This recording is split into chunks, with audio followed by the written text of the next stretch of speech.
Dopo Ellie e Keola, arrivata in Sicilia dal Burundi, un'altra bimba per essere operata a Taormina, oggi la First Lady dello Stato africano, Angelina Admizir, ha inviato un messaggio di ringraziamento alla Sicilia e a tutti i medici che collaborano al ponte umanitario col Burundi. Ha voluto ringraziare Totò Cuffaro e Stefano Cirillo per tutto il lavoro e le attività umanitarie svolte in Burundi, che speriamo di continuare e rinforzare, così ha dichiarato in un video la First Lady.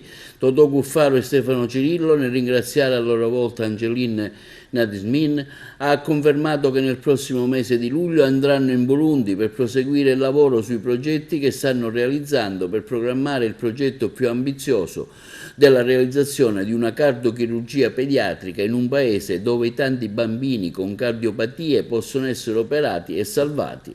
Chers partenaires, chers docteurs, recevez mes salutations du Burundi.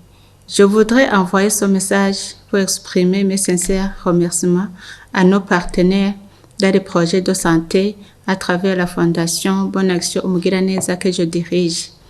Ici, je cite la région de Sicile, l'association Aitiamo il Burundi et tous les docteurs qui ont participé à l'opération cardiaque de nos chers enfants Eriki Excella, Watwese et Tefila Keola Ilumva que nous avons envoyé en Sicile pour l'opération de chirurgie cardiaque.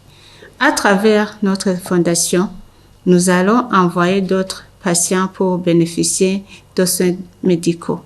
Nous sommes fiers de ce partenariat.